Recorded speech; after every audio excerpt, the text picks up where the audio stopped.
Hello, welcome back. അപ്പോൾ എല്ലാവരും സുഖമായിട്ടിരിക്കുന്നു എന്ന് വിചാരിക്കുന്നു. അൽഹംദുലില്ലാഹ് ഞാനിവിടെ സുഖമായിട്ടിരിക്കുന്നു.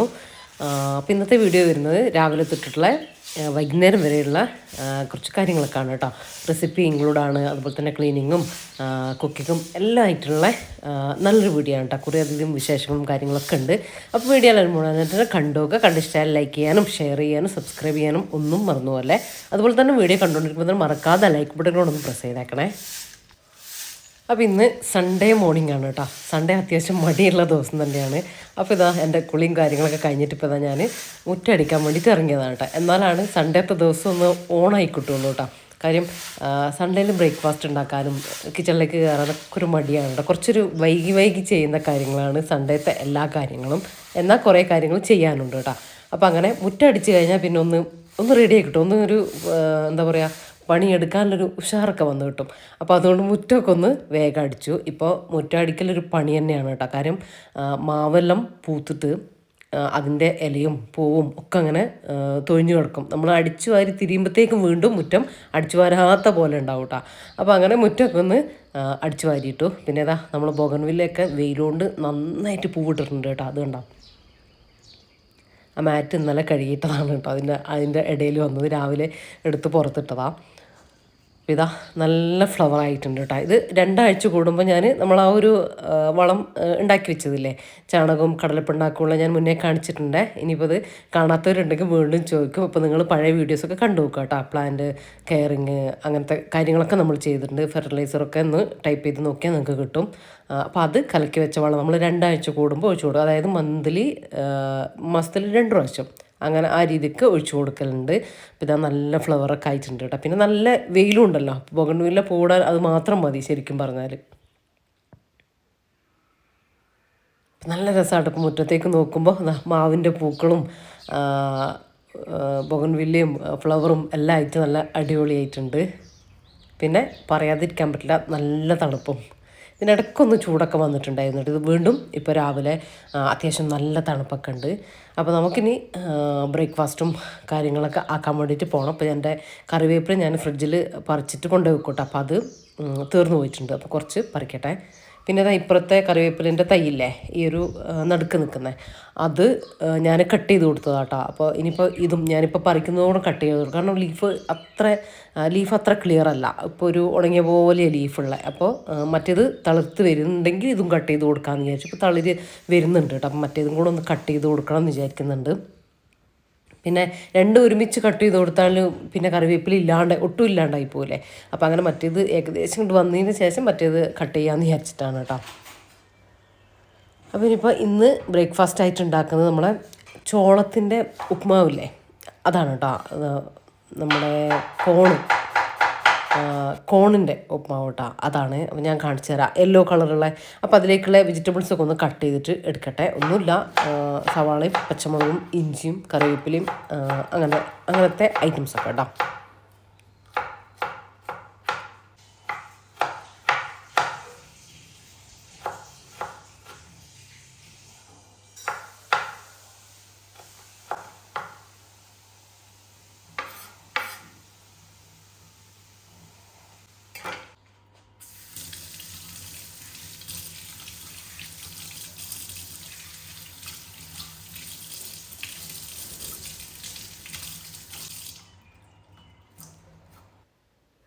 പിന്നെ ഇതാ പുതിയ 2 പാത്രങ്ങൾ വന്നിട്ടുണ്ട് കേട്ടോ. നമ്മൾ ഇൻഡസ് വാലിയിൽ നിന്ന് വന്നിട്ടുള്ളതാണിത്. അപ്പോൾ ഇതാ നല്ല അടിപൊളി ഒരു കാസറോൾ ടൈപ്പോ അല്ലെങ്കിൽ ബിരിയാണി പോട്ട് എന്നൊക്കെ പറയുന്നത് നല്ല വെയിറ്റ് ഉണ്ട് കേട്ടോ. ഇതാ ഇൻഡസ് വാലിൻ്റെ നല്ല സ്റ്റെയിൻലെസ് സ്റ്റീലിൻ്റെ പാത്രമാണ് കേട്ടോ. ഞാൻ കാണിച്ചു തരാം. അപ്പോൾ ഇതാ ഇതിൻ്റെ അടപ്പൊക്കെ കണ്ടില്ലേ, നല്ല വെയിറ്റാണ് കേട്ടോ. ഇത് നമുക്കൊരു ബിരിയാണിയൊക്കെ വെക്കുകയാണെങ്കിൽ ഒരു 1/2 കിലോ ദം ചെയ്യാം. ചിക്കനും ഒക്കെ ഇട്ടിട്ട് ദം ചെയ്യുന്ന ആ ഒരു അളവാണ് ഇതിൽ വരുന്നത്. 22 സെൻറ്റിമീറ്റർ ആട്ടോ ഇതിൻ്റെ അളവ് വരുന്ന. കുറേ പേര് ചോദിക്കലുണ്ട്. അതാണ് ഇതിൻ്റെ വലുതും ഒക്കെ ഉണ്ടാവും. ഞാൻ ചെറുതാണ് കേട്ടോ വാങ്ങിയിട്ടുള്ളത്. എനിക്ക് ചെറുതിൻ്റെ ആവശ്യമായിരുന്നു, വലുത് എൻ്റെ കയ്യിൽ ഉണ്ട്. അപ്പോൾ ഇൻഡസ് വാലിൻ്റെ പാത്രങ്ങളെക്കുറിച്ച് എല്ലാവർക്കും അറിയാമല്ലോ. India's number 1 healthy cook wear ആണ് കേട്ടോ ഇൻഡസ് വാലി എന്ന് പറയുന്നത്. 100% ഹെൽത്തി കുക്ക് വെയർ ആണ്. ഇതിൻ്റെ അടിഭാഗമൊക്കെ ഉണ്ടോ, നല്ല കട്ടിയുണ്ടല്ലോ, 3 ലെയർ ആട്ടോ വരുന്നത്. അതുകൊണ്ട് തന്നെ നമുക്ക് നോൺ സ്റ്റിക്ക് പോലെ യൂസ് ചെയ്യാൻ വേണ്ടിയിട്ട് പറ്റും. ഹെൽത്തിനും നല്ലതാണ്. കാരണം അടി പിടിക്കുക അങ്ങനത്തെ ഒരു പ്രശ്നവും ഉണ്ടാവില്ല. അടിയിൽ നല്ല കട്ടിയുള്ളതുകൊണ്ട് കഴുകുമ്പോഴും അങ്ങനെ തന്നെ കേട്ടോ. അടിയിൽ പിടിച്ചിങ്ങനെ നിൽക്കുകയൊന്നുമില്ല കേട്ടോ. അതിൻ്റെ കറയും കാര്യങ്ങളും നമ്മൾ കഴുകി കഴിയുന്നപ്പോൾ നല്ല ഈസി ആയിട്ട് നമുക്ക് കഴുകിയെടുക്കാൻ വേണ്ടിയിട്ടും പറ്റും. അതിൻ്റെ കൂടെ തന്നെ ദാ ഈ ഒരു സ്പാച്ചുലയും കൂടെ വരുന്നുണ്ട് കേട്ടോ. ഇനിയിപ്പോൾ ഇതാ അടുത്തത് വരുന്നത് ഒരു സ്ട്രെയിനർ പോട്ടാണ് കേട്ടോ. നമുക്ക് അരിയൊക്കെ വേവിച്ചിട്ട് ഊറ്റാൻ, ചോറ് തിളപ്പിച്ചൂറ്റാൻ, പഴം പുഴുങ്ങാൻ, പാസ്ത വേവിച്ചിട്ട് ഇങ്ങനെ ഡ്രെയിൻ ചെയ്തെടുക്കൂലേ, അങ്ങനെയൊക്കെ ചെയ്യാൻ പറ്റിയിട്ടുള്ള നല്ലൊരു പോട്ടാണ് കേട്ടോ. ഇത് കുറേ നാളായിരുന്നു ഞാൻ വാങ്ങണം എന്ന് വിചാരിച്ചിട്ടുള്ളൊരു പ്രോഡക്റ്റ് ആയിരുന്നു കേട്ടോ. അപ്പോൾ ഇത് കണ്ടോ, ഇതിൻ്റെ ഹോൾസ് ഉണ്ട് ഈ ഒരു അടപ്പിൻ്റെ മുകളിൽ. അപ്പോൾ നമ്മളിങ്ങനെ വേറെ ഒരു അടപ്പ് വെച്ചിട്ട് ഇങ്ങനെ വേറെ നമുക്ക് ഇങ്ങനെ ഊറ്റണ്ട, അതിങ്ങനെ നമുക്ക് ഈ കൈ പിടിക്കുന്ന ഭാഗമല്ലേ അവിടെ ഇങ്ങനെ ക്ലോസ് ആക്കാൻ വേണ്ടിയിട്ട് പറ്റും കേട്ടോ, ടൈറ്റാക്കി വെക്കാൻ വേണ്ടിയിട്ട് പറ്റും. ഇതും അതല്ലാതെയും നമുക്ക് യൂസ് ചെയ്യാം. കറിയൊക്കെ ഉണ്ടാക്കാനായിട്ട്, സവാളയൊക്കെ വഴറ്റി കറി ഉണ്ടാക്കാനായിട്ടും നമുക്ക് യൂസ് ചെയ്യാം കേട്ടോ. അടിഭാഗമൊക്കെ നല്ല കട്ടിയിലാണ് ഇത് വരുന്നത്. ഇത് ഞാൻ യൂസ് ചെയ്തിട്ട് കാണിച്ചു അപ്പോൾ നിങ്ങൾക്ക് മനസ്സിലാവും. പിന്നെ ഞാൻ പറഞ്ഞല്ലോ 3 ലെയർ കോട്ടിംഗ് ആണ് വരുന്നത്. ഒരു കെമിക്കൽ കോട്ടിങ്ങും ഇതിന് വേണ്ടിയിട്ട് അവർ മേഡിൽ യൂസ് ചെയ്യുന്നില്ല കേട്ടോ. ടോക്സിൻ ഫ്രീ ആണ്, ISO സർട്ടിഫൈഡ് ആണ്. പിന്നെ കുട്ടികളുടെ ഹെൽത്തിനൊക്കെ സേഫ് ആയിട്ടുള്ള കുക്ക് വെയർ ആണ് കേട്ടോ. ഇത് ലോങ് ലാസ്റ്റിംഗ് ആണ്. പിന്നെ ഞാൻ പറഞ്ഞു കറണ്ട് അടുപ്പിൻ്റെ മുകളിലും ഒക്കെ നമുക്ക് അടുപ്പിൻ്റെ മുകളിലും സാധാ വിറകടുപ്പിലും ഗ്യാസിൻ്റെ മുകളിലും ഇൻഡക്ഷൻ്റെ മുകളിലൊക്കെ നമുക്കിത് യൂസ് ചെയ്യാൻ വേണ്ടിയിട്ട് പറ്റും കേട്ടോ. ഇവരുടെ പാത്രങ്ങൾ കുറച്ച് റേറ്റ് ഉണ്ടെങ്കിലും നിങ്ങൾ വാങ്ങിയവർക്ക് ഒരുപാട് പേര് ഇൻഡസ് വാലിൻ്റെ പാത്രങ്ങൾ ഞാനതിൻ്റെ റിവ്യൂ പറഞ്ഞതിന് ശേഷം വാങ്ങിയിട്ടുണ്ട്. വാങ്ങിയവർക്കെല്ലാം അറിയാൻ പറ്റും. കുറച്ച് റേറ്റ് ഉണ്ടെങ്കിലും കൂടിയിട്ട് നമുക്ക് എന്താ പറയുക, ജീവിതകാലം മുഴുവൻ നമുക്ക് യൂസ് ചെയ്യാൻ വേണ്ടി പറ്റും. അത്രയും ക്വാളിറ്റിയുള്ള പാത്രങ്ങളാണ് കേട്ടോ. ഇവർ നല്ല കട്ടിയിലും കനത്തിലൊക്കെയാണ് കേട്ടോ പാത്രങ്ങൾ വരുന്നത്. സ്റ്റീലൊക്കെ സാധാ പാത്രങ്ങൾ നമ്മളിങ്ങനെ അടുപ്പിൽ വെക്കുമ്പം കുറച്ച് യൂസ് ചെയ്യുമ്പോഴത്തേക്കും ഇങ്ങനെ പൊട്ട് വരിക, അങ്ങനത്തെ പ്രശ്നമൊക്കെ ഉണ്ടാവില്ലേ. അതിങ്ങനെ ക്വാളിറ്റി ഇല്ലാത്ത മെറ്റീരിയലും അതുപോലെ തന്നെ ഇങ്ങനെ കനയില്ലാതൊക്കെ ആവുന്നതുകൊണ്ടാണ് കേട്ടോ. അതുകൊണ്ട് തന്നെയാണ് കനയില്ലാത്തത് കൊണ്ടാണ് നമ്മൾ ഉള്ളിയൊക്കെ വഴറ്റിയിട്ട് കറി വെക്കുന്ന സമയത്ത്, ഫ്രൈ ഒക്കെ ഉണ്ടാക്കുന്ന സമയത്ത് പെട്ടെന്ന് കരിഞ്ഞു പോകുന്നത്, ഉള്ളിയൊക്കെ കരിഞ്ഞു പോകുന്നത്, ഇങ്ങനെ കാറിയിട്ട് പുക വരുന്നത്, അതൊക്കെ കേട്ടോ. അതൊന്നും ഇതിന് വരില്ല കേട്ടോ. കാര്യം അത്രയും കട്ടിയുണ്ട് നമ്മളെ അടിഭാഗത്തിന്. അതുകൊണ്ട് തന്നെ നമുക്ക് നോൺ സ്റ്റിക്ക് യൂസ് ചെയ്യുന്ന പോലെ നല്ല സിമ്പിളായിട്ട് നമുക്ക് യൂസ് ചെയ്യാൻ വേണ്ടിയിട്ട് പറ്റും കേട്ടോ. പിന്നെ ആർക്കെങ്കിലും ഇത് വാങ്ങാൻ വേണ്ടിയിട്ട് താല്പര്യമുണ്ടെങ്കിൽ ഞാനിവരുടെ ലിങ്കും കാര്യങ്ങളൊക്കെ ഡിസ്ക്രിപ്ഷനിൽ കൊടുക്കാം. പിന്നെ നിങ്ങൾ വാങ്ങുന്ന സമയത്ത് കൂപ്പൺ കോഡ് യൂസ് ചെയ്യാൻ മറന്നു പോകരുത്. ജംഷി 54321 എന്നുള്ള നമ്മുടെ കൂപ്പൺ കോഡ് യൂസ് ചെയ്ത് കഴിഞ്ഞാൽ ഓൾറെഡി ഇവർ ഓഫറിലാണ് ഇട്ടിട്ടുള്ളത്. നിങ്ങൾക്കത് ചെക്ക് ചെയ്താൽ മനസ്സിലാവും. അതിൻ്റെ എക്സ്ട്രാ ഒരു ഡിസ്കൗണ്ട് കൂടെ നമ്മളെ കൂപ്പൺ കോഡ് യൂസ് ചെയ്താൽ കിട്ടും കേട്ടോ. അപ്പോൾ കൂപ്പൺ കോഡ് എന്നുള്ള ആ ഒരു ഭാഗത്ത് നമ്മളെ കൂപ്പൺ കോഡ് ആയിട്ടുള്ള ജംഷി 54321 എന്നുള്ളത് ടൈപ്പ് ചെയ്ത് കൊടുത്താൽ മതി കേട്ടോ. അപ്പോൾ ആവശ്യമുള്ളവർ ചെക്ക് ചെയ്ത് നോക്കിക്കോ, ആവശ്യമുള്ളവർ വാങ്ങിക്കോ. ഇനിയിപ്പോൾ അതാ നമ്മൾ കടുക് പൊട്ടിച്ചു, കുറച്ച് ഉഴുന്ന് പരിപ്പും കൂടെ ഞാൻ ഇട്ട് കൊടുത്തിട്ടുണ്ടായിരുന്നു. അതൊന്ന് കളറായിട്ട് വരുന്ന സമയത്ത് ഒരു സവാള ഇട്ടു, പച്ചമുളക്, ഇഞ്ചി, ചെറിയൊരു കഷ്ണം കൂടെ കറിവേപ്പിലയും ഇട്ട് അതൊന്ന് സോഫ്റ്റായിട്ട് വരട്ടെ. ഞാൻ പറഞ്ഞില്ലേ ഇതാണ് കേട്ടോ നമ്മുടെ ചോളം, കമ്പം എന്നൊക്കെ പറയില്ലേ, കോണ്, അതിൻ്റെ ഒരു എന്താ പറയുക, നമ്മൾ ഗോതമ്പ് നുറുക്ക് പോലത്തെ നുറുക്കാണ് കേട്ടോ ഇത് വരുന്നത്. ഭയങ്കര ഹെൽത്തിയാണ്. നമുക്ക് രാത്രിയിലൊക്കെ അല്ലെങ്കിൽ പെട്ടെന്ന് ഈസി ആയിട്ടൊക്കെ ഉണ്ടാക്കാൻ പറ്റിയിട്ടുള്ളൊരു ഉപ്മാവാണ് കേട്ടോ. ഇതുകൊണ്ട് നമുക്ക് ഉണ്ടാക്കാൻ പറ്റുന്ന, ഇപ്പോൾ ഇത് കണ്ട യെല്ലോ കളറിലാണ് ഇരിക്കുന്നത്. ഞാനിപ്പോൾ 2 കപ്പ് ആ ഒരു ബൗളിൽ 2 ബൗൾ എടുത്തിട്ടുണ്ട്. നമ്മൾ സവാളയൊക്കെ ഭയങ്കര സോഫ്റ്റ് ആവേണ്ട ആവശ്യമൊന്നുമില്ല കേട്ടോ. അപ്പോൾ ഇതാ ഇത്രയും മതി. ഇനി ഇതിലേക്ക് നമ്മൾ ഇതിട്ട് കൊടുക്കുക. എന്നിട്ട് അത് ഹൈ ഫ്ലെയിമിൽ വെച്ചിട്ട് ഒന്ന് റോസ്റ്റ് ചെയ്തെടുക്കുക. പെട്ടെന്ന് തന്നെ ആയി കിട്ടും. ഇതിങ്ങനെ നമുക്ക് ആദ്യം ഇളക്കാനൊരു ബുദ്ധിമുട്ടുണ്ടാവും, പക്ഷേ ആയി വരുന്തോറും നമുക്ക് ഈസി ആയിട്ട് ഇളക്കാൻ വേണ്ടി പറ്റും. അത് തന്നെയാണ് അതിൻ്റെ അളവ്. പിന്നെ ഇങ്ങനെ പൊരിഞ്ഞു വരും കണ്ടോ. ആ നല്ല യെല്ലോ കളറിൽ നിന്നൊരു വൈറ്റ് ഷെയ്ഡിലേക്ക് മാറുന്നത് കണ്ടോ. ഒരുപാട് വൈറ്റ് അല്ല, എന്നാലും നിങ്ങൾക്ക് കണ്ടാൽ മനസ്സിലാവും. ആ ഒരു രീതിയിലാവുമ്പോൾ പെട്ടെന്ന് തന്നെ കേട്ടോ, ഒരുപാട് കളർ ചേഞ്ച് ഒന്നും ആക്കാൻ നിൽക്കണ്ട. എന്നിട്ട് ഞാനിതിനിപ്പോൾ 2 ബൗളല്ലേ എടുത്തത്, അപ്പം ഞാൻ 4 ബൗള് ഇളം ചൂടുവെള്ളം കേട്ടോ, പച്ചവെള്ളമല്ല, ഇളം ചൂടുവെള്ളം ചേർത്ത് കൊടുക്കുന്നുണ്ട്. അതിലേക്ക് ആ വെള്ളത്തിലേക്ക് ആവശ്യത്തിലുള്ള ഉപ്പും കൂടെ ഈ ഒരു സമയത്ത് ചേർത്ത് കൊടുത്തു. അതൊക്കെ ഒന്ന് പാകാക്കി എടുക്കാം. ഇളം ചൂടുവെള്ളം തന്നെ ചേർത്ത് കൊടുത്തോ. നേരെ മറിച്ച് നിങ്ങൾ കുക്കറിലാണ് ഉണ്ടാക്കിയെടുക്കുന്നതെന്ന് വെച്ചാൽ പച്ചവെള്ളം ചേർത്ത് കൊടുക്കുക കേട്ടോ. ഞാൻ നിങ്ങൾക്ക് ഗോതമ്പ് നുറുക്കിൻ്റെ ഉപ്മാവ് കുക്കറിൽ ഉണ്ടാക്കുന്നത് കാണിച്ചു തന്നിട്ടില്ലേ, അതുപോലെ ഇത് ചെയ്തെടുത്താൽ മതി. അപ്പോൾ അതാ അടച്ച് വെച്ച് കൊടുത്തിട്ടുണ്ട്. തിളക്കാനും ഒന്നും നിൽക്കണ്ട, വെള്ളം ഒഴിച്ച് ഉപ്പും കൂടെ കറക്റ്റാക്കിയിട്ട് അവിടെ അടച്ച് വെച്ച് കൊടുക്കുക. ഒരു 2-3 മിനിറ്റ് എന്നിട്ട് ലോ ഫ്ലെയിമിലാക്കി കൊടുക്കുക കേട്ടോ. ഹൈ ഫ്ലെയിമിൽ വെക്കരുത്, വെള്ളമൊന്നും വറ്റാൻ നിൽക്കണ്ട, ലോ ഫ്ലെയിമിൽ അവിടെ അടച്ച് വെച്ചാൽ മതി. അപ്പോൾ 2-3 മിനിറ്റിന് ശേഷം നമുക്കൊന്ന് തുറന്നിട്ട് ഒന്ന് ഇളക്കി കൊടുക്കാം. അപ്പോഴത്തേക്കത് കുക്കായി കിട്ടും കേട്ടോ. ഒന്ന് ലോ ഫ്ലെയിമിൽ വെച്ച് കൊടുത്താൽ മതി. ഇനി അതിൻ്റെ കൂടെ നമ്മളിന്ന് പഴമാണ് കേട്ടോ, ഞാൻ കറിയൊന്നും ആക്കുന്നില്ല. അപ്പോൾ പഴം പുഴുങ്ങിയെടുക്കാമെന്നാട്ടോ വിചാരിക്കും. അപ്പോൾ നമ്മളെ സ്ട്രെയിനർ പോട്ടില്ലേ, അത് അടുപ്പിലേക്ക് വെച്ച് കൊടുത്തിട്ടുണ്ട്, കുറച്ച് വെള്ളം ഒഴിച്ച് കൊടുത്തിട്ടുണ്ട്. അപ്പോൾ അത് തിളച്ച് വരട്ടെ. അപ്പോൾ ഇതാ നമ്മുടെ ഉപ്മാവ് കണ്ടോ, നല്ല കറക്റ്റായിട്ട് ഒരു 3 മിനിറ്റ് എടുത്തിട്ടുള്ളൂ. ഞാൻ ലോ ഫ്ലെയിമിലാക്കി വെച്ചു, വെള്ളമൊക്കെ വറ്റി. ഇത് കണ്ടോ നല്ല സോഫ്റ്റ് ടെക്സ്ചറിൽ നമുക്ക് കിട്ടിയിട്ടുണ്ട്. ഇനിയിപ്പോൾ നിങ്ങൾക്ക് ഉപ്മാവ് ഇങ്ങനെയല്ല ഇഷ്ടം, നമുക്കിവിടെ ഇങ്ങനെയാട്ടോ ഇഷ്ടം, ഇങ്ങനെ സോഫ്റ്റ് ആയിട്ടുള്ള പക്ഷേ ചിലർക്ക് ഇങ്ങനെ വിട്ട് വിട്ട് ഇങ്ങനെ കിടക്കുന്ന ഉപ്പുമാവാണ് ഇഷ്ടം എന്ന് വെച്ചാൽ നിങ്ങൾ ഒരു ഗ്ലാസ്സിന് 1.5 ഗ്ലാസ് വെള്ളം ചേർത്ത് കൊടുത്താൽ മതി കേട്ടോ. അത് നിങ്ങൾ ഇഷ്ടം പോലെ. നമുക്കിവിടെ ഈ ഒരു ടേസ്റ്റ് ഇങ്ങനെയാണ് ഇഷ്ടം. പിന്നെ വെളിച്ചെണ്ണക്ക് പകരം നിങ്ങൾക്ക് വേണമെങ്കിൽ നെയ്യ് ചേർത്ത് കൊടുക്കാം കേട്ടോ. അപ്പോൾ ഇതാ ഇനി പഴം കൂടെ ഒന്ന് പുഴുങ്ങിയെടുക്കട്ടെ. പഴം പുഴുങ്ങുമ്പോൾ നമ്മൾ കുറച്ച് ഉപ്പ് ചേർത്ത് കൊടുക്കാം കേട്ടോ. പഴം പുഴുങ്ങുന്ന വെള്ളത്തിൽ നിങ്ങൾ ആവിക്കാണെങ്കിൽ കുഴപ്പമൊന്നുമില്ല. ഇങ്ങനെ ആവിക്കാണെങ്കിൽ ആവിക്ക് വെക്കുന്ന ആ വെള്ളമല്ലേ, ആ വെള്ളത്തിൽ കുറച്ച് ഉപ്പിട്ട് കൊടുത്തോ. അപ്പോൾ അതൊന്ന് റെഡി ആയിട്ട് പറ്റേ. നല്ല ഈസി ആട്ടെ ഇതിൽ പുഴുങ്ങിയെടുക്കാൻ. ഇപ്പോൾ നമുക്ക് ഇതുണ്ടോ, അടച്ചു വെച്ച് കൊടുത്താലും അതിങ്ങനെ പതഞ്ഞ് പൊന്തുക അങ്ങനത്തെ പ്രശ്നമില്ല കേട്ടോ. കാര്യം അതിലിങ്ങനെ ഹോൾസ് ഞാൻ അടിച്ചു തന്നില്ലേ, അത് വരുന്നത് കൊണ്ട് ആ ഒരു ബ്ലാക്ക് അവിടെ നമ്മളത് ക്ലോസ് ആക്കി കൊടുക്കും കേട്ടോ. അപ്പോൾ അതിങ്ങനെ നമ്മൾ മറിക്കുമ്പോൾ അങ്ങനെ ഞാൻ കാണിച്ചു തരാം. ഇതുപോലെ ഇങ്ങനെ പിടിക്കുന്ന സമയത്ത് സാധാ ഒരു അടപ്പാണെങ്കിൽ അതിങ്ങനെ മറിഞ്ഞു പോരൂലേ, അപ്പോൾ അവിടെ ഒരു ലോക്കാണ്. അപ്പോൾ നമ്മളിങ്ങനെ ചെയ്താൽ നല്ല കറക്റ്റായിട്ട് നമുക്ക് പാസ്ത വേവിക്കാൻ, എഗ്ഗ്, ചോറ് ഊറ്റി തിളപ്പിച്ചൂറ്റൂലേ അതിന്, അങ്ങനത്തെ കാര്യങ്ങൾക്കൊക്കെ കപ്പ, ഇതിനൊക്കെ നല്ല ഈസിയാണ് കേട്ടോ. എനിക്ക് ഭയങ്കരമായിട്ട് ഇഷ്ടപ്പെട്ടു. അത് മാത്രമല്ല നമുക്ക് കുക്കിങ്ങിന് വേറെ എന്തിനു വേണമെങ്കിലും നമുക്ക് യൂസ് ചെയ്യാം, ഞാൻ പറഞ്ഞല്ലോ. അപ്പോൾ നമ്മൾ ബ്രേക്ക്ഫാസ്റ്റൊക്കെ കഴിക്കട്ടെ.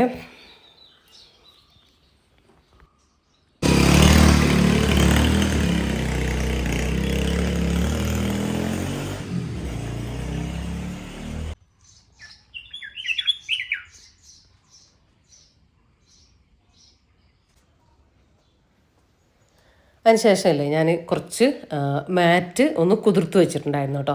അപ്പോൾ അതൊക്കെ ഒന്ന് അലക്കിയെടുക്കാനുണ്ടായിരുന്നു. അപ്പോൾ അത് ഞാൻ നമ്മുടെ ക്ലീനിങ്ങിൻ്റെ പണി കഴിഞ്ഞപ്പോൾ ഇടയ്ക്ക് ബ്ലാങ്കറ്റ് അങ്ങനത്തെ കലക്കിയിട്ടുണ്ടായിരുന്നു. എന്നാലും കുറച്ച് മാറ്റും കാര്യങ്ങളൊക്കെ അകത്ത് നല്ല വെയിലുള്ള സമയത്താണ് നമ്മളിങ്ങനെ ബാത്റൂമിൻ്റെ അങ്ങനത്തെ മാറ്റല്ല, നമ്മൾ ഷോ ആയിട്ട് ഇടൂലേ സ്റ്റെയറിൻ്റെ അവിടെ, അങ്ങനത്തെ ഒക്കെ മാറ്റുകൾ നല്ല വെയിലുള്ള സമയത്ത് ഞാൻ അലക്കിയെടുക്കുകയാണ് കേട്ടോ ചെയ്യുക. നല്ല കട്ടിയുള്ള മാറ്റാണ്. നമ്മൾ ഈ തണുപ്പ് സമയത്തൊക്കെ അലക്കി കഴിഞ്ഞാൽ അതിന് സ്മെല്ല് വരും കേട്ടോ.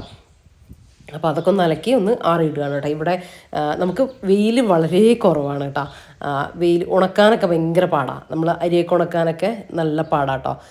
ആദ്യം നമ്മളെ ടെറസിൻ്റെ മുകളിലിട്ടിരുന്നു. ഇപ്പോൾ ആ ടെറസിൻ്റെ മുകളിൽ ഇടാനുള്ളൊരു ഗ്യാപ്പ് നമുക്കവിടെ ഇല്ല. അവിടെ ഷീറ്റ് ഇട്ടില്ലേ, മുറ്റത്ത് നമുക്ക് വെയിലിങ്ങനെ പോകുന്ന വെയിലേ ഉള്ളൂ, അവിടെ ഇങ്ങനെ നിന്ന് കൊള്ളുന്ന വെയിലില്ല. പിന്നെയും ഈ ഒരു ചെടീൻ്റെ മുകളിൽ ഇട്ടാലില്ലേ പെട്ടെന്ന് തന്നെ ഉണങ്ങി കിട്ടും. 2 ദിവസം എന്തായാലും വേണം, എന്നാലും പെട്ടെന്ന് ഉണങ്ങി കിട്ടും. അപ്പോൾ ഞാൻ അങ്ങനെയാണ് ഇടൽ. ഇനിയിപ്പോൾ അതാ നമ്മൾ വീടിൻ്റെ പുറം ഭാഗം തട്ടിയിട്ടില്ലല്ലോ, അകം ഫുള്ള് നമ്മൾ ക്ലീനാക്കി. പുറം ഭാഗം തട്ടിയിട്ടുണ്ടായിരുന്നില്ല, അപ്പോൾ അത് ഒന്ന് തട്ടട്ടെ, ജസ്റ്റ് ഒന്ന് തട്ടിപ്പോവാനേ ഉള്ളൂ. ഭയങ്കരമായിട്ടൊന്നുമില്ല, ഞാൻ ഇടയ്ക്ക് തട്ടുന്നത് തന്നെയാണ്. എന്നാലും നമ്മൾ എത്ര തട്ടിയാലും 2 ദിവസം കൂടുമ്പോൾ എങ്കിലും ഇങ്ങനെ പോർച്ചിൻ്റെ അവിടെ അല്ലേ, അവിടെയും സിറ്റ് ഔട്ടിലും ഒക്കെ നന്നായിട്ട് മാറാതെ വരും കേട്ടോ. നമുക്ക് ഈ മരങ്ങളൊക്കെ ഉള്ളതുകൊണ്ടാന്ന് തോന്നുന്നു പെട്ടെന്ന് തന്നെ വരും. പിന്നെ ഈ വവ്വാലില്ലേ, വവ്വാൽ ഇങ്ങനെ എന്താ പറയുക, വവ്വാലിൻ്റെ അപ്പി എന്ന് പറയേണ്ടി വരും. അതിങ്ങനെ പറന്നിട്ടാട്ടിടുക. എന്നിട്ട് ഗേറ്റിൻ്റെ മുകളിലും ചുമരിലും ഒക്കെ നിറച്ചുണ്ട്. കഴിഞ്ഞ പ്രാവശ്യം നമ്മൾ നോമ്പിൻ്റെ മുമ്പ് ആ ഒരു വൃത്തികേട് കണ്ടിട്ട് നമ്മൾ ആ ഒരു സൈഡെല്ലാം എന്താ പറയുക പെയിൻറ്റ് ചെയ്തു. ഒരു ഭാഗം ഇപ്പോഴും അതുപോലെ തന്നെ ഉണ്ട് കേട്ടോ. ഒരു കാര്യമില്ല, നിങ്ങൾക്ക് കാണാൻ വേണ്ടിയിട്ട് പറ്റും. ഞാൻ തട്ടുന്നതിൻ്റെ ആ ഭാഗത്തൊക്കെ ഉണ്ട് കേട്ടോ. എന്താക്കിയിട്ടും കാര്യമില്ല, നമ്മൾ ഇന്ന് പെയിൻ്റ് അടിച്ചാൽ നാളെ രാവിലത്തേക്ക് അവർ റെഡിയാക്കി തരും. അപ്പോൾ പിന്നെ അതവിടെ ചെയ്യുന്നില്ല എന്ന് വിചാരിച്ചു, ജസ്റ്റ് പൊടി തട്ടി എടുക്കുന്നേ ഉള്ളൂ. പിന്നെ ഗേറ്റ് നല്ല വൃത്തികേടായിട്ടുണ്ടായിരുന്നു. അതൊരു ദിവസം കല്യാണിച്ച് വന്നിട്ട് 2 ഗേറ്റും കഴുകി തന്നു കേട്ടോ. നല്ല വെയിലല്ലേ, അപ്പോൾ ഒരു ദിവസം കല്യാണിച്ച് വന്നപ്പം അപ്പോൾ അത് തീർത്തു. അതുപോലെ തന്നെ നമ്മുടെ തോട്ടവും ക്ലീൻ ആക്കിയിട്ടുണ്ട്. അപ്പോൾ ഇനിയിപ്പോൾ മേലെയും കൂടെ തട്ടിക്കഴിഞ്ഞാൽ നമ്മൾ പുറത്തെ അങ്ങനത്തെ കാര്യങ്ങളൊക്കെ തീരും. ഇനിയും എൻ്റെ അകത്ത് ഞാനൊരു ദിവസം കാണിക്കാം. അത് നമ്മൾ വിറകടുപ്പിൻ്റെ ആ ഉരിയിൽ എനിക്ക് ഭയങ്കര ഒതുക്കാനൊന്നുമില്ല, ചെറിയൊരു പണിയൊക്കെ ഉണ്ട്. അതവിടെ നിൽക്കട്ടെ, എല്ലാം കൂടെ ഒരുമിച്ച് തീർക്കണ്ടല്ലോ എന്ന് വിചാരിച്ച്. അപ്പം അങ്ങനെ ഈ ഒരു സൈഡും കൂടെ കഴിഞ്ഞാൽ നമ്മളെ തട്ടൽ കഴിഞ്ഞു കേട്ടോ. അപ്പം എനിക്ക് എത്താത്ത സ്ഥലത്തൊക്കെ റഫീക്ക് രാവിലെ തട്ടി തന്നു കേട്ടോ. അതുപോലെ തന്നെ എനിക്ക് എത്താത്ത ജനലുകൾ അതൊക്കെ റഫീക്കാണ് തുടച്ചു തരാം. അതൊന്നും എനിക്ക് വീഡിയോ എടുക്കാൻ വേണ്ടി കഴിയില്ല, കാര്യം റഫീഖക്ക് ടൈമുള്ള സമയത്ത് അങ്ങ് തുടച്ച് തരാട്ടെ ചെയ്യുക. അത് ഞാൻ ക്യാമറ ഒക്കെ പൊക്കി പിടിച്ച് വരുമ്പോഴത്തേക്ക് റഫീഖ് തുടച്ച് കഴിഞ്ഞ് ഇറങ്ങും. അപ്പോൾ അങ്ങനെയാണ്. പിന്നെ രാവിലെ ഞാൻ എന്തെങ്കിലും വീഡിയോ എടുക്കൊക്കെ സമയത്താണ് റഫീഖ് ഇവിടെ പുറത്ത് ചെയ്യുന്നുണ്ടാവുക. അപ്പോൾ എന്താ പറയുക, ഡ്രസ്സെല്ലാം മാറ്റിയിട്ട് വരാൻ പറഞ്ഞാൽ ഭ്രാന്താവും. അപ്പോൾ ഞാൻ അങ്ങനെ എടുക്കലില്ല. അപ്പോൾ അങ്ങനെ അതൊക്കെ കഴിഞ്ഞിട്ടുണ്ട് കേട്ടോ. കാരണം നമ്മൾ വീട്ടിലിടുന്ന ഡ്രസ്സും കാര്യങ്ങളൊക്കെ ഇട്ടിട്ട് എന്തായാലും നമ്മൾ വീഡിയോ എടുക്കുമ്പോൾ അതിൽ അങ്ങനെ കാണിക്കാൻ പറ്റില്ലല്ലോ. അപ്പോൾ അതാട്ടോ ഞാൻ പറഞ്ഞ ഡ്രസ്സിൻ്റെ കാര്യം പറഞ്ഞത്. ഇനിയിപ്പോൾ ഇതാ അതൊക്കെ ഒന്ന് ഒതുക്കി പെറുക്കി വെക്കട്ടെ. ഞാൻ മുറ്റത്തായതുകൊണ്ട് നല്ല വെയിലുമാണ്. ഇപ്പം ഇങ്ങനെ ഒരുമാതിരി കാറ്റുള്ളത് കൊണ്ടില്ലേ മുഖമൊക്കെ ഇങ്ങനെ വലിച്ചിൽ വരും. അപ്പോൾ അത് വല്ലാണ്ടാവണ്ടെന്ന് വിചാരിച്ചിട്ട് അകമൊന്നും ചെയ്യാതെ പുറത്തേക്ക് പോയതാട്ടോ. അപ്പോൾ അതുകൊണ്ട് ആ തട്ടലും കാര്യങ്ങളൊക്കെ കണ്ട് കഴിഞ്ഞു. ഇനിയിപ്പോൾ അകത്ത് അങ്ങനെ കാര്യമായിട്ട് പണിയൊന്നുമില്ല, ഒന്ന് ഒതുക്കി പെറുക്കി അടിച്ചു വാരുക അത്രയേ ഉള്ളൂ കേട്ടോ. പിന്നെ ലഞ്ചാക്കണം, റഫീഖ ഉച്ചക്കത്തേക്ക് വരും, അങ്ങനത്തെ പരിപാടികളൊക്കെ ഉണ്ട്. അതാണ്.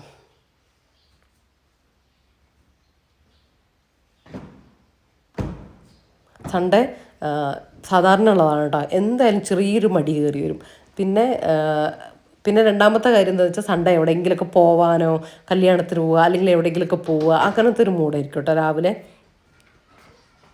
പിന്നെ എന്തായാലും റഫീഖയ്ക്ക് ഡ്യൂട്ടി ഉണ്ട്. അപ്പം പിന്നെ നമുക്ക് രാവിലെ എണീക്കാതിരിക്കാനും ബ്രേക്ക്ഫാസ്റ്റ് ആക്കാനും പറഞ്ഞു വിടാതിരിക്കാനും ഒന്നും പറ്റില്ലല്ലോ. പിന്നെ സാധാ പോലെ തന്നെ അങ്ങ് ആവും. എന്നാലും രാവിലെ ഇപ്പം നടന്നൊക്കെ കഴിഞ്ഞ് വന്നാലും കുറച്ച് സമയമൊക്കെ ഇരിക്കും. ഇനിയിപ്പോൾ നടക്കാൻ പോയിട്ടില്ലെങ്കിൽ, ഇന്ന് നടക്കാൻ പോകാത്ത ദിവസമാണെങ്കിൽ നമ്മൾ കുറച്ച് സമയം ഒന്ന് വെറുതെ കിടക്കും. അങ്ങനെയൊക്കെ ഒന്ന് റിലാക്സ് ചെയ്തിട്ട് തന്നെയാണ് ഡേ തുടങ്ങുള്ളൂ കേട്ടോ. സൺഡേയിൽ എല്ലാ ദിവസത്തൊന്നും കുറച്ചൊരു ഡിഫറൻസ് വേണ്ടേ. എല്ലാ ദിവസവും പോലെ നമ്മളിങ്ങനെ ഓടി ചെയ്യേണ്ട കാര്യമില്ലല്ലോ. ഒരു ദിവസം നമുക്കൊക്കെ ഫ്രീ ആയിട്ട് ഒക്കെ നിൽക്കാൻ തോന്നുമല്ലോ.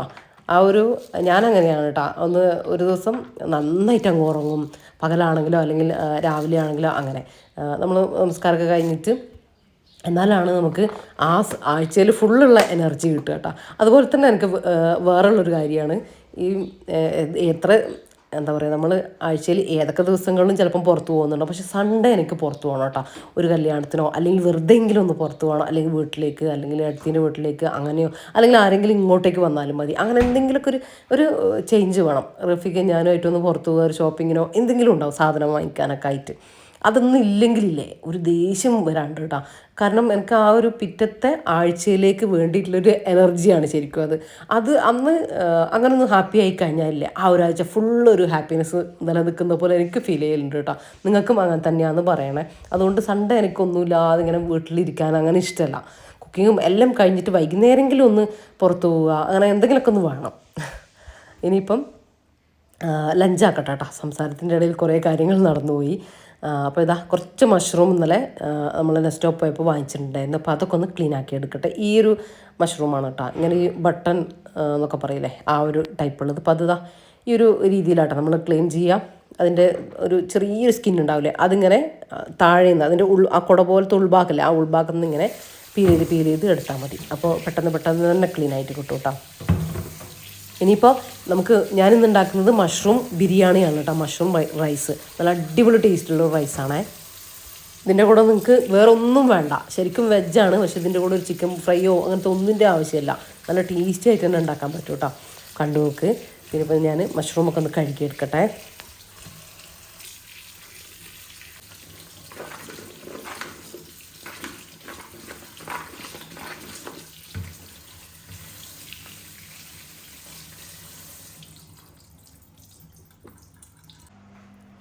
ഞാൻ 1/2 കിലോ ബിരിയാണിയാട്ടോ ഉണ്ടാക്കുന്നത്, 2 കപ്പരി.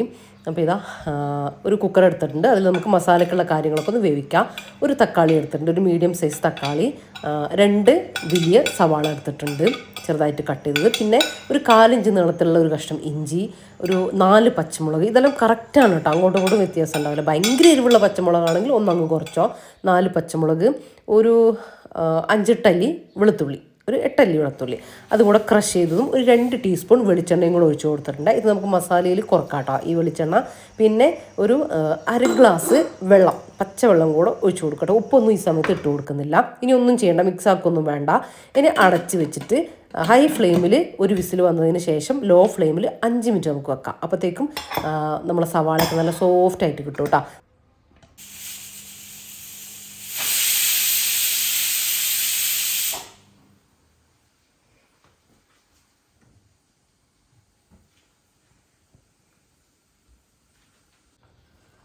ഞാൻ കുക്കറിലേക്ക് മസാലയിലേക്ക് വെള്ളം ഒഴിക്കാനുള്ള കാരണം കുറഞ്ഞ ക്വാണ്ടിറ്റി ആയതുകൊണ്ടാണ്. കൂടുതൽ തക്കാളിയും കാര്യങ്ങളൊക്കെ ഉണ്ടെങ്കിൽ വെള്ളത്തിൻ്റെ ആവശ്യമില്ല. ഇനിയിപ്പോൾ ഇതാ മസാലയൊക്കെ ഞാൻ ഓഫാക്കിയിട്ടിട്ടുണ്ട്. അപ്പോൾ ഇതാ ഈ ഒരു പോട്ടിലേക്ക് ഞാൻ കുറച്ച് ഓയിൽ ഒഴിച്ച് കൊടുത്തിട്ട്, നമ്മളിത് റൈസിനും മസാലയ്ക്കും ഒക്കെ ഉള്ള എണ്ണയാണ് കേട്ടോ. അതിലേക്ക് ഒരു ചെറിയ സവാള, ഇതൊന്നും ആവശ്യമില്ല കേട്ടോ. അപ്പോൾ ഞാൻ വീഡിയോക്ക് വേണ്ടി ചെയ്യുന്നതേ ഉള്ളൂ. സവാള ഒന്ന് റോസ്റ്റ് ചെയ്തെടുത്തു, ഒന്ന് ഫ്രൈ ആക്കി എടുത്തു. പിന്നെ കുറച്ച് കാഷ്യൂനട്ടും കിസ്മിസും അതും കൂടെ ഒന്ന് റെഡിയാക്കി എടുക്കുന്നുണ്ട്. അപ്പോൾ ഇതിലൊന്നും നമ്മൾ എക്സ്ട്രാ ഓയിലും എണ്ണയൊന്നും എടുക്കേണ്ട കാര്യമില്ല കേട്ടോ. ഇതിൽ തന്നെയാണ് നമ്മളിനി ബാക്കിയുള്ള കാര്യങ്ങളൊക്കെ ഒന്ന് കുക്ക് ചെയ്യുന്നത്. അപ്പോൾ അങ്ങനെ വിചാരിക്കണ്ട. പിന്നെ ആവശ്യം നമ്മൾ വീട്ടിൽ നമുക്ക് വേണ്ടി ചെയ്യുമ്പോൾ ഇതിൻ്റെ ഒന്നും ആവശ്യമില്ല കേട്ടോ. വേണമെങ്കിൽ ചെയ്തെടുത്താൽ മതി. അപ്പോൾ അത് റെഡിയാക്കി എടുത്തിട്ടുണ്ട്. അപ്പോൾ ഇതാ നമ്മളെ സവാളയും ആ ഒരു മിക്സ് നല്ല സോഫ്റ്റായിട്ട് വന്നിട്ടുണ്ട്. ഈ ഒരു വെള്ളം നമുക്കിതിൽ വേണം കേട്ടോ. ആ വെള്ളം ഇല്ലെങ്കിൽ കുറച്ച് വെള്ളം ഒഴിച്ച് കൊടുക്കണേ മസാലയിലേക്ക്. ഇനിയിപ്പോൾ ഇതാ ആ ഓയിലിൽ നിന്ന് കുറച്ച് ഓയിൽ ഞാൻ മാറ്റി വെച്ചു റൈസിലേക്ക്. ഇനി അതിലേക്ക് കുറച്ച് കറിവേപ്പില, ഒരു പിഞ്ച് മഞ്ഞൾപ്പൊടി, ഹാഫ് ടീസ്പൂൺ, നമ്മൾ ഹാഫ് kg റൈസാണ് ഉണ്ടാക്കുന്നത്, ബിരിയാണിയാണ് ഉണ്ടാക്കുന്നത്. അപ്പോൾ ഹാഫ് ടീസ്പൂൺ ഗരം മസാല ഇട്ട് കൊടുത്തു കേട്ടോ. ബിരിയാണി മസാല ഇട്ട് കൊടുത്തു. ഞാനിത് വീട്ടിൽ തന്നെ പൊടിച്ചെടുത്തതാണ്. എന്നിട്ട് നമ്മൾ ആ മിക്സ് ചേർത്ത് കൊടുക്കാം. ഇനി നമുക്കിതിലേക്ക് ആവശ്യത്തിന് ഉപ്പ് ചേർത്ത് കൊടുക്കണം. പിന്നെ നമ്മൾ മഷ്റൂം നമ്മൾ ഇതിലിട്ടിട്ടാണ് കേട്ടോ നമ്മൾ കുക്ക് ചെയ്യുന്നത്. അത്രേ വേവുള്ളൂ മഷ്റൂമിന്. എന്താ പറയുക, വേറെ ഇട്ടിട്ട് കുക്ക് ചെയ്ത് തിളപ്പിച്ചെടുക്കേണ്ട കാര്യമൊന്നുമില്ല കേട്ടോ. ഇതിൽ തന്നെ ഇട്ട് ആ ഒരു ഫ്ലേവർ നമുക്ക് നന്നായിട്ട് കിട്ടും. നന്നായിട്ടൊന്ന് മിക്സാക്കി കൊടുത്തിട്ട് നമ്മൾ മഷ്റൂം ചേർത്ത് കൊടുക്കുക. ഉപ്പ് നമ്മൾ ആവശ്യത്തിനുള്ളത് ചേർത്ത് കൊടുത്തിട്ടുണ്ട് കേട്ടോ. ഇനി മല്ലിയില, പുതിനയില കാര്യങ്ങളൊക്കെ ഇത് വെന്ത് വന്നതിന് ശേഷം നമുക്ക് ചേർത്ത് കൊടുക്കുക. ഒന്ന് മിക്സ് ആക്കിയിട്ട് അടച്ച് വെച്ചിട്ട് ലോ ഫ്ലെയിമിൽ കുക്ക് ചെയ്ത് കൊടുക്കുക. പെട്ടെന്ന് തന്നെ വെന്ത് കൂട്ടുക. മഷ്റൂം ഒന്ന് സോഫ്റ്റായിട്ട് വരിക കഴിച്ച് നോക്കുമ്പോൾ. അതാണ് കേട്ടോ കറക്റ്റ്.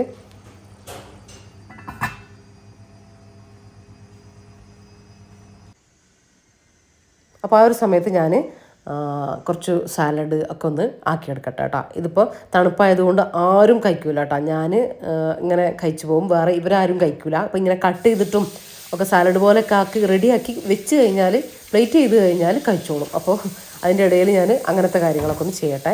കുറച്ച് നന്നായിട്ട് ഒന്ന് കഴുകിയിട്ട് കുറച്ച് വിനാഗിരി, 1-2 ടീസ്പൂൺ വിനാഗിരി ഒഴിച്ചിട്ട് വെക്കുകയാണ് കേട്ടോ ചെയ്യുക.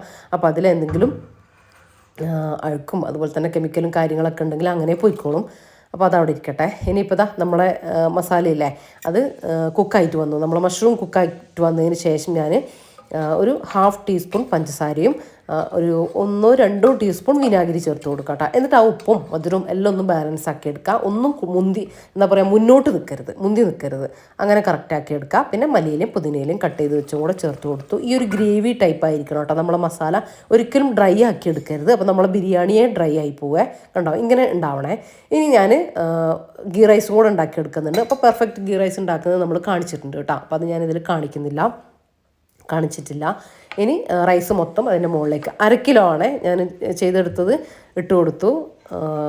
ഇനിയിപ്പോൾ കുറച്ച് പാലിൽ ഒരു പിഞ്ച് മഞ്ഞൾപ്പൊടി ഒന്ന് കലക്കിയെടുത്തു. അതും കൂടെ മുകളിലേക്ക് ഒഴിച്ചു കൊടുക്കുക. വെള്ളത്തിലാണെങ്കിലും കലക്കിയെടുത്താൽ മതി. പാലിലാകുമ്പോൾ ഒന്നുകൂടെ റൈസിന് ടേസ്റ്റ് കൂടും. പിന്നെ നമ്മൾ ഫ്രൈ ചെയ്ത് വെച്ച കാര്യങ്ങൾ ചേർത്ത് കൊടുക്കുക. പിന്നെ പുതിന, മല്ലിയില ഉണ്ടെങ്കിൽ അതും കൂടെ ആഡ് ചെയ്ത് കൊടുക്കുക. പിന്നെ നെയ്യ് വേണമെങ്കിൽ ഈ സമയത്ത് നിങ്ങൾക്ക് ചേർത്ത് കൊടുക്കാം. ഞാൻ റൈസ് ഉണ്ടാക്കുമ്പോൾ കുറച്ച് നെയ്യ് ചേർത്ത് കൊടുത്തു കേട്ടോ. അതുകൊണ്ട് അത് മതി എന്ന് വിചാരിച്ചു. നിങ്ങൾക്ക് വേണമെങ്കിൽ ചേർത്ത് കൊടുക്കാം കേട്ടോ. ഗസ്റ്റൊക്കെ വരികയാണെങ്കിൽ നിങ്ങൾ ചേർത്ത് കൊടുത്തോ. ഇനി ഒരു 5 മിനിറ്റ് ഏറ്റവും ലോ ഫ്ലെയിമിലൊന്ന് ദം ചെയ്തെടുക്കുക. അപ്പോൾ അതാകുമ്പോഴത്തേക്കും ഞാനിതൊക്കെ ഒന്ന് കട്ട് ചെയ്ത് ഒന്ന് റെഡിയാക്കി ഒന്ന് പ്ലേറ്റ് ചെയ്ത് എടുക്കട്ടെ കേട്ടോ.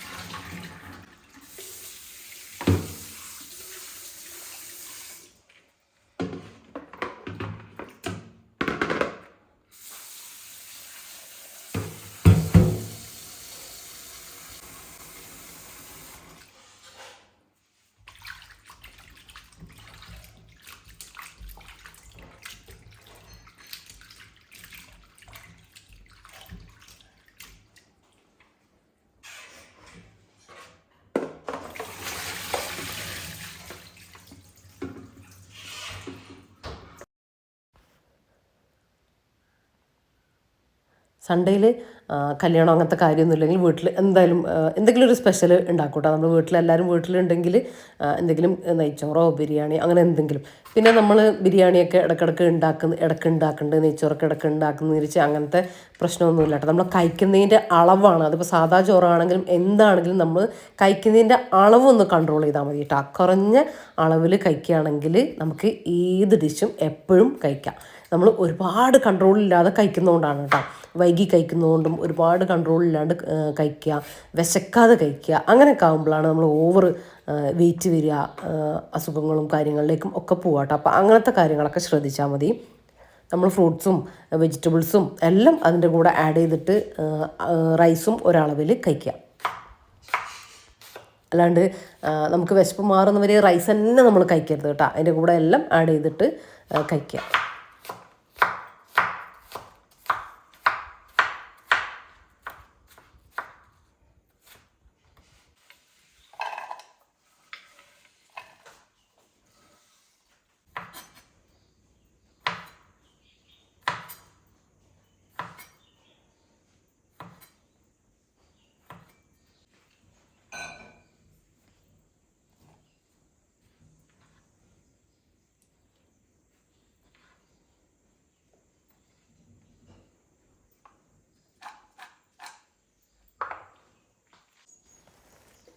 ഇനി കുറച്ച് 1-2 ടീസ്പൂൺ വിനാഗിരിയോ അല്ലെങ്കിൽ ലെമൺ ജ്യൂസോ ചേർത്ത് കൊടുക്കുക. കുറച്ച് ഉപ്പും ചേർത്ത് കൊടുക്കുക.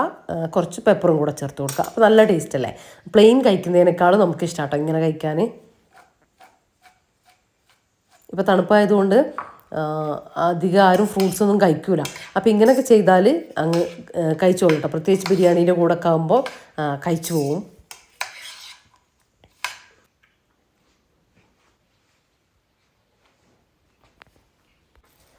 പിന്നെ എന്തായി, എല്ലാവരുടെ ക്ലീനിങ്ങും കാര്യങ്ങളൊക്കെ കഴിഞ്ഞോ, എന്താ ഇതാന്നുള്ള വിശേഷങ്ങളും കാര്യങ്ങളൊക്കെ നിങ്ങൾ കമൻറ്റിൽ അറിയിക്കുക കേട്ടോ.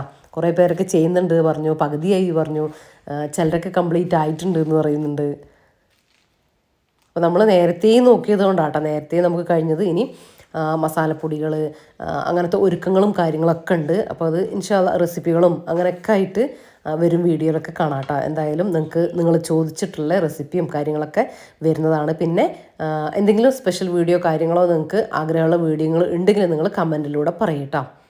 പിന്നെ എല്ലാവരും കമൻറ്റും റീഡ് ചെയ്യുന്നുണ്ട് കേട്ടോ. കുറേ കാര്യങ്ങൾ കൊണ്ട് നമുക്ക് ചിലപ്പം റിപ്ലൈ തരാൻ പറ്റില്ല. പക്ഷേ നിങ്ങളെ കമൻറ്റ് എല്ലാം നമ്മൾ റീഡ് ചെയ്യുന്നുണ്ട് കേട്ടോ. എല്ലാം റീഡ് ചെയ്തിട്ട് അതിനനുസരിച്ചാണ് നമ്മൾ വീഡിയോ ഒക്കെ നമ്മൾ പ്ലാൻ ചെയ്യുന്നത്. ഇനിയിപ്പോൾ ഒരു ക്വിക്ക് ക്ലീനിങ് കേട്ടോ. കിച്ചൺ കൗണ്ടർ ടോപ്പൊക്കെ ഒന്ന് ജസ്റ്റ് ഒന്ന് തുടച്ചിട്ട്, വലിയ വൃത്തിയോടും കാര്യങ്ങളൊന്നുമില്ല, എന്നാലും കുക്ക് ചെയ്ത കുറച്ച് കാര്യങ്ങളൊക്കെ. അപ്പോൾ പാത്രങ്ങളൊക്കെ ഒന്ന് കഴുകി വെച്ചു, അവിടെയൊക്കെ ഒന്ന് വൈപ്പ് ചെയ്തെടുക്കുക, അത്രയേ ഉള്ളൂ. പിന്നല്ലേ കട്ടിംഗ് ബോർഡ് കുറേ പേര് ചോദിക്കലുണ്ട്, കട്ടിംഗ് ബോർഡ് പെട്ടെന്ന് മോശമായി പോകുന്നതെന്ന്. കട്ടിംഗ് ബോർഡ് നമ്മൾ യൂസ് ചെയ്ത് കഴിഞ്ഞ ഉടനെ തന്നെ നമ്മൾ കഴുകി വെക്കുക. കുക്കിംഗ് കഴിഞ്ഞ ഉടനെ തന്നെ നമ്മൾ ഒന്ന് സോപ്പോ എന്തെങ്കിലും ഉപയോഗിച്ചിട്ട് സ്ക്രബ് ചെയ്തിട്ട് കഴുകിയിട്ട് തുടക്കുക. അങ്ങനെ തന്നെ നമ്മൾ റാക്കിൽ ഉണങ്ങാൻ വേണ്ടി വെക്കണ്ട. ജസ്റ്റ് നമ്മൾ ഒരു ക്ലോത്ത് വെച്ചിട്ട് തുടച്ചിട്ട് വെച്ച് നോക്ക്, ആ ഒരു കറുപ്പ് കളറ് വരില്ല കേട്ടോ. നമ്മളത് കഴുകാതെ കുറേ നേരമൊക്കെ വെക്കുന്നത് കൊണ്ടും തുടക്കാതെ വെക്കുന്നത് കൊണ്ടാണ് ആ ഒരു ബ്ലാക്ക് കളറ് വരുന്നത്. അപ്പോൾ അതിൻ്റെ ശേഷം നമ്മൾ ബിരിയാണിയൊക്കെ റെഡിയായി. ഞാനൊന്ന് ഡ്രസ്സൊക്കെ ചേഞ്ച് ചെയ്ത് വന്നിട്ടുണ്ട് കേട്ടോ. ഫ്രഷായി ഡ്രസ്സൊക്കെ ചേഞ്ച് ചെയ്ത് വന്നു. അപ്പോൾ നല്ല കിഡ്ലൻ ബിരിയാണിയാണ് കേട്ടോ. എന്തായാലും നിങ്ങളൊന്ന് ട്രൈ ചെയ്ത് നോക്ക്. അപ്പോൾ ഞാൻ പറഞ്ഞ കാര്യങ്ങളൊക്കെ വെച്ചിട്ട് നിങ്ങൾ ഉണ്ടാക്കി നോക്ക് കേട്ടോ. നിങ്ങൾക്ക് എന്തായാലും ഇഷ്ടപ്പെടും. നമുക്ക് ഗസ്റ്റ് വരുമ്പോൾ വരെ സെർവ് ചെയ്യാൻ പറ്റുന്ന നല്ല അടിപൊളി ഡിഷാണ് കേട്ടോ. നിങ്ങൾക്ക് മഷ്റൂം വേണമെങ്കിൽ ഈ ഒരു മഷ്റൂം ആകുമ്പോൾ നിങ്ങൾക്ക് കാണാം, ബിരിയാണിയിൽ ഇങ്ങനെ കാണും, ഇങ്ങനെ ഈ ഉണ്ടാകുമ്പോൾ ഞാനത് വലുത് മാത്രം ഒന്ന് കട്ട് ചെയ്ത് കൊടുത്തിട്ടുള്ളൂ. പിന്നെ നമ്മൾ ചിപ്പിക്കൂൺ എന്ന് പറയില്ലേ, ആ ഒരു എന്താ പറയുക ഒരു ലീഫ് പോലെ അതും ഉണ്ടല്ലോ, അതാണെങ്കിലും എടുക്കണ്ട. ടേസ്റ്റൊക്കെ കറക്റ്റ് തന്നെയാണ്. പക്ഷേ ബിരിയാണിയിൽ ഇങ്ങനെ കാണും, നമുക്ക് ചിക്കനൊക്കെ കാണുന്ന പോലെ കഴിക്കാനും കിട്ടും. അപ്പോൾ അതാണ് ഓവർ കട്ട് ചെയ്ത് കൊടുക്കണ്ട കേട്ടോ. ഒരു വലുത് മാത്രം ഞാനൊന്ന് 2 പീസാക്കിയിട്ടുള്ളൂ. അല്ലാത്തതൊക്കെ ഞാൻ അങ്ങനെ തന്നെ ഇടുകയാണ് കേട്ടോ ചെയ്ത്. കുക്കായി കിട്ടും, മസാലയൊക്കെ അതിൻ്റെ ഉള്ളിലേക്ക് പിടിക്കും. നമ്മൾ ആ മസാലേൻ്റെ ഉള്ളിലിട്ടിട്ട് വേവിക്കുന്നതല്ലേ. ഇനി ഇതാ ഞാൻ ഫുഡ് കഴിക്കട്ടെ. ഇപ്പോൾ റഫീക്ക എത്തിയിട്ടില്ല കേട്ടോ, വാവയും കഴിച്ചിട്ടില്ല. ഞാൻ എന്താണെന്ന് വെച്ചാൽ നല്ല ടേസ്റ്റ് ഉണ്ട് കേട്ടോ നമ്മളെ ബിരിയാണി. നിങ്ങൾ മസ്റ്റ് ട്രൈ ചെയ്യണേ. പിന്നെ ഇതിൻ്റെ പകരം നിങ്ങൾക്ക് ചിക്കൻ ആഡ് ചെയ്യുക, ബീഫ് ആഡ് ചെയ്യുക, ഒക്കെ വെച്ചിട്ട് ഈ ബിരിയാണി ഇതുപോലെ ചെയ്തെടുക്കുക. ഞാനിപ്പോൾ മഷ്റൂം ചെയ്തു എന്നേ ഉള്ളൂ. പിന്നെ ഞാൻ മാത്രം കഴിക്കുന്നത് എന്താ വെച്ചാൽ റഫീക്ക വരുന്നുണ്ട്. അപ്പോൾ റഫീഖാൻ്റെ ഏട്ടനും വൈഫും ഒക്കെ നമ്മളെ റമലത്തല്ലേ, ചെറിയ പെങ്ങൾ ബത്തേരിയിലുള്ള നായ്ക്കട്ടിയുള്ള, അപ്പോൾ അങ്ങോട്ട് പോവുകയാണ് കേട്ടോ. അപ്പോൾ ഞാനും കൂടെ പോകുന്നുണ്ട്. റഫീഖാക്ക് ഇന്ന് ഫുൾ ഡ്യൂട്ടിയാണ് കേട്ടോ. അപ്പോൾ ഞാൻ വിചാരിച്ചു പോവാം. അത് റഫീഖാനോട് ചോദിച്ചു, റഫീഖ അവരെ കൂടെ പോയിക്കോന്നുള്ളൂ. അങ്ങനെ പോവാണ് കേട്ടോ. അപ്പോൾ ഇതാ റഫീഖ എന്നെ ടൗണിൽ വിട്ട് തന്നു. റഫീഖ ഫുഡ് കഴിക്കാൻ വന്നപ്പോൾ എന്നെ ഇവരുടെ അടുത്ത് ഇറക്കി തന്നു കേട്ടോ. അങ്ങനെ ഇതാ നമ്മൾ നായ്ക്കട്ടിയിലേക്ക് പോവുകയാണ്. വെറുതെ പോകുന്ന കേട്ടോ, വെറുതെ സൺഡേ അല്ലേ, അപ്പോൾ ഒരു രസമായിട്ട് അങ്ങനെ പോകുന്നതേ ഉള്ളൂ. ഏട്ടന് 2 മക്കളാണ് കേട്ടോ. റഫീഖാൻ്റെ ഏട്ടന് നിങ്ങൾ കണ്ടിട്ടുണ്ടാവും മുന്നത്തെ വീഡിയോയിലൊക്കെ. പുതിയ വ്യൂസിന് അറിയാൻ വേണ്ടിയിട്ട് പറഞ്ഞു എന്നേ ഉള്ളൂ. 2 പെൺകുട്ടികളാണേ. അപ്പം ഇതാ നമ്മൾ അവിടെ എത്തിയിട്ടോ. അവിടെ എത്തിയപ്പോൾ തന്നെ ഇതാ നല്ല ചക്കപ്പഴം നല്ല മൂത്തത് നിൽക്കുന്നുണ്ട് കേട്ടോ. മരത്തിൽ ഫുള്ള് ചക്കപ്പഴം ഉണ്ട്. ചക്കപ്പഴം കുറ്റിച്ചക്ക എന്നൊക്കെ പറയില്ലേ, നമ്മൾ ചക്കപ്പഴം എന്നാട്ടോ പറയുക. ആ ഒരു സംഭവം കാണിച്ചു തരാം. എല്ലാ കൊല്ലവും ഉണ്ടാകലുണ്ട് കേട്ടോ. അധികവും നമ്മൾ ഇവിടുന്ന് കൊണ്ടുപോകലുണ്ട് വീട്ടിലേക്ക്.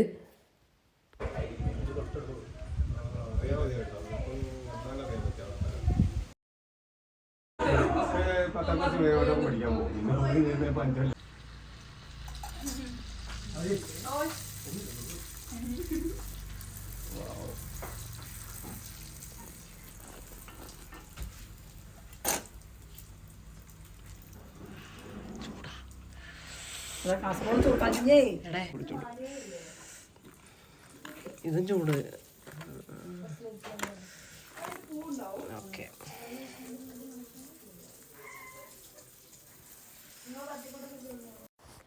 അപ്പോൾ റമലത്ത നമ്മൾ വരുന്നതുകൊണ്ട് നല്ല നെയ്യപ്പം ഉണ്ടാക്കിയിട്ടുണ്ടായിരുന്നു കേട്ടോ. നല്ല കിടിലൻ ടേസ്റ്റുള്ള നെയ്യപ്പം കേട്ടോ. നല്ല സോഫ്റ്റ്, അടിപൊളി.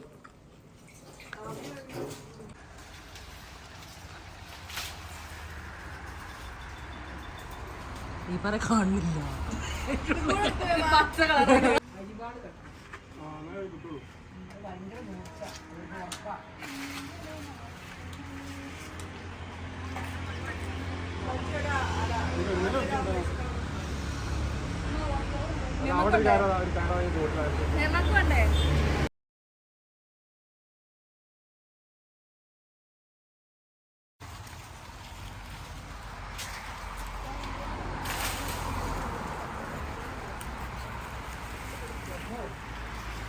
പക്ഷെ അവിടെ തങ്ങിക്കുക. ആ അത് വരുന്നു വന്ന്. ആ ഓ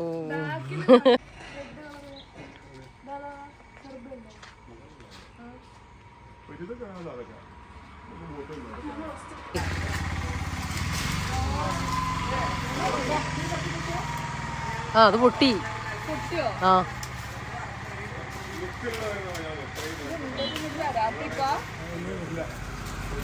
ഇപ്പൊ വരും. ഒന്നുകൂടെ ഇപ്പൊ വരും. ഓക്കെ.